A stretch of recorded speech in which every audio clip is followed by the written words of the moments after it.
আপনি কি জানেন স্টারলিংক ইন্টারনেট ব্যবহার করেও মাসে হাজার হাজার টাকা সাশ্রয় করা যায়? হ্যাঁ, ঠিকই শুনছেন। আজ আমি বলব কিভাবে আপনি স্টারলিংক ব্যবহার করেও খরচ কমাতে পারেন। স্বাগতম কি টেকনিক্যাল সৌরভকে। স্টারলিংক এখন বাংলাদেশেও পাওয়া যাচ্ছে, আর এটা ব্যবহার করে গ্রামের বহু মানুষ এখন পেয়েছেন হাই স্পিড ইন্টারনেট। কিন্তু সমস্যাটা হল খরচ। স্টারলিংক ডিভাইস কিনতেই এককালীন খরচ পড়ে প্রায় ৪৭,০০০ টাকা। তারপর মাসে দিতে হয় ৪,২০০ টাকা থেকে শুরু করে ৬,০০০ টাকার মতো সাবস্ক্রিপশন ফি। এখন এই খরচ কমাবেন কিভাবে?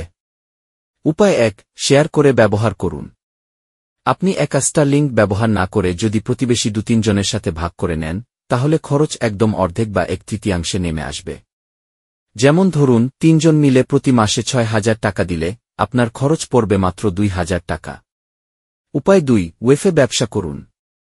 আপনার এলাকায় যদি অন্যদের ভালো ইন্টারনেট না থাকে, আপনি স্টারলিংক ব্যবহার করে ওয়েফে হটস্পট বানিয়ে লোকজনকে ঘণ্টা বা দিনে নির্দিষ্ট ফিতে ইন্টারনেট দিতে পারেন। ধরুন প্রতিদিন ২০ জন লোক ৫০ টাকা করে দেয়, তাহলে দিনে ১,০০০ টাকা, মাসে হয় প্রায় ৩০,০০০ টাকা। খরচ বাদ দিয়ে বেশ লাভ থাকবেই। উপায় ৩, অফপিক টাইমে ব্যবহার বাড়ান। স্টারলিংকের ব্যান্ডউইথ নির্দিষ্ট। আপনি যদি রাতে বা সকাল বেলায় বেশি ডাউনলোড বা কাজ করেন, তাহলে স্পিড ভালো পাবেন, খরচও কন্ট্রোল থাকবে কারণ একাধিক লোক তখন ব্যবহার করে না। উপায় ৪, ভোল্টেজ ও বিদ্যুৎ সাশ্রয়। স্টারলিংক ডিভাইস চালাতে বিদ্যুৎ লাগে। তাই আপনি যদি ইনভার্টার বা সোলার ব্যাকআপ ব্যবহার করেন, তাহলে মাসের বিদ্যুৎ বিলও কমবে।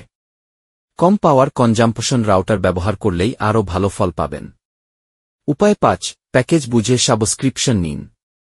সব সময় সবচেয়ে দামি প্যাকেজ নেওয়ার দরকার নেই।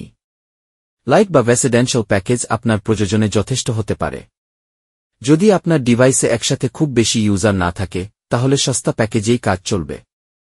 এই রকম টিপস ও বাস্তব টেকনোলজি আইডিয়া পেতে এখনই সাবস্ক্রাইব করুন টেকনিক্যাল সৌরভ চ্যানেল।